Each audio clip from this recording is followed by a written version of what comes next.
This report that came out yesterday, there was nothing new in that. You could have just changed the heading from one of another 50 reports that's been done in the country, stuck the word Rochdale on it, published it, and it would have been exactly the same. We know what went on. We know why it went on. We know why the police failed, where councils failed. We know who the perpetrators are. We know who the victims are. We know all this. But what we never get is justice. What we never get is someone to hold accountable. We never have the top of the police. We never have senior police officers being sacked. No. We don't have the head of children's services being sacked. We don't have local councillors being unelected. We don't hold anyone accountable. We just get the same rhetoric. Lessons will be learnt. People were afraid of being called racist. We need to enhance community cohesion. We get the same rhetoric every single time, and nothing changes. Yeah. Or the other famous quote is, "We've learned from the lessons of the past." Yeah. Well, the actual report. What lesson? I mean, let me jump in there.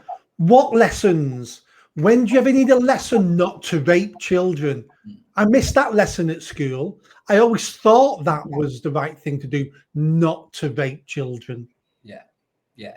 And that's exactly it, because this isn't something that is new and just been discovered. This is something that was proactively covered up, and there's plenty of evidence for that now. And I think the most frustrating part for me, I'm with you, there's nobody being held accountable. You know, the police who turned a blind eye, nobody's asking them any questions. Yeah. Social services, nobody's asking them any questions. And the politicians who did, like I said, proactively cover up the mass rape of young British children. And it's unforgivable. Some of the senior police officers for this report, and some of them may be retired now, but some of the senior police officers would not be interviewed for this report. Yeah. What does that tell you? I wasn't aware of that, Nick, but that they should have been compelled to answer. They should have been compelled. Was that a mixture of the police union, the federation, or instructing them not to go, or was that? I'm not sure, but in this country, you have the right to not speak, for your defence. I'm not saying we get rid of that right, but the fact senior police officers didn't want to speak to this report and didn't want to be interviewed for the sport says a hell of a lot. We had something else a couple of years ago where I think it was Oldham, about the same CSE gang rape in Oldham. And 4 senior police officers who decided for Greater Manchester Police that they weren't going to investigate or put any money into this. At the meeting where they decided that, at the meeting in the minutes, it doesn't state who said this. And all 4 senior officers have all refused to answer and all refused to name who said that between the 4 of them. Now, for me, let's sack all 4 of them.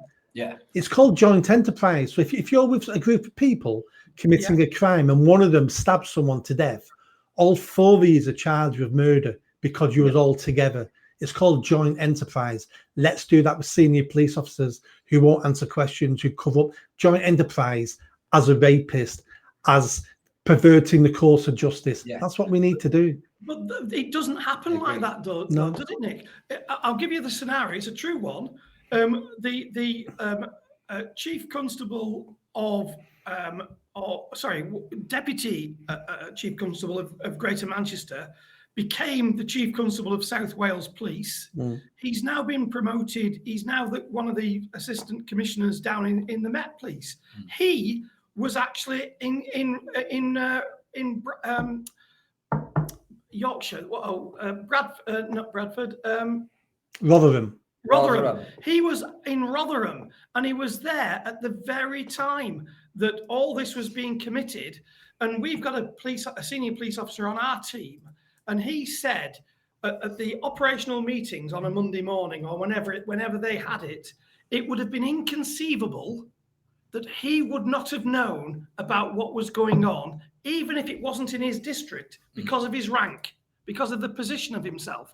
And yet, what have we done? We've kept him in, we've promoted him, and now, if Mark Rowley tops it or retires in in London, he could be one of the new commissioners. Yeah. And he's the one, when he was in South Wales Police, was talking about shooting galleries. And I don't mean as in rifle range. I mean shooting galleries as in heroin and these are the kind of far-fetched nonsenses that these people talk about. And it is unforgivable that man is now at such a senior rank. He could be the next Metropolitan Police Commissioner. Yeah, yeah. No, absolutely. And he's not the only one. No, he's not. No. Individuals like him are the majority in all our senior ranks across all the police forces across the UK, because they become over politicized. And when you work for the police and you're at the interview board, promotion board, you get promoted if you come out with a new woke idea, a new way of working that will promote disabled black lesbians in wheelchairs with Maori face tattoos. That project's good enough to get you promoted in the UK in the police. So the incentives are to promote the most woke officers, who then create more woke projects. Yeah. That's the problem within the police. We need to get back to basics, where we hold people accountable, where we promote the right people for the right job. Our police forces are becoming unfit for purpose. And I've been based in police stations. I spent years based in police stations as a council manager. I've trained police officers. Yeah. I've devised patrol plans. I've helped the police to solve problems. It breaks my heart to see how the police are failing so badly. Yeah. It is, and actually, and that's exactly what Steve says, isn't it? You know, he can't. It makes him cringe now watching the police, because when we went to the Stradley Park Hotel, that was a fine example of over policing and abuse of powers. And you know, he said, you know, I sit back and I watch them these days, and it makes my skin crawl of what the police have become. And it is that you said, you know, they are promoting the diversity sort of hires. Steve calls them the 40%ers. Yeah. Because they want 40% of certain black, Asian, ethnic minority, or female, or gay, lesbian.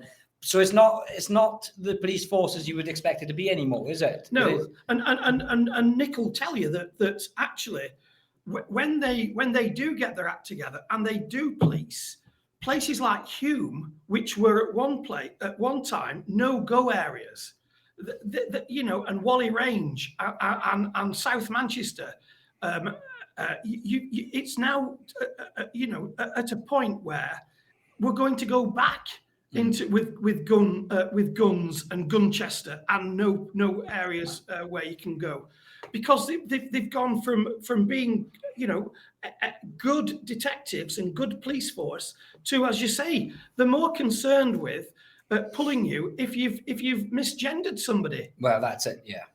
Yeah.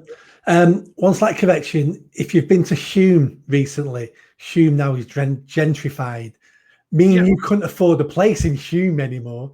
When I was a kid, it was a slum. That's where my family came from, Hume. Yeah. Well, again, you'll know Rolls and Royce, where they met in that pub, and yes, it was bad round there, but because it hung on to Moss Side, which was also equally as bad. Yeah. But it's, you know, the police force that you and I know from then isn't the police force I recognise now, and that's a great shame. It is, and let me tell you how we should judge the police. Criminals have always hated the police, so why listen to them if they still hate the police? A police force where criminals hate them, that's a thumbs up from me. That means you're doing your job.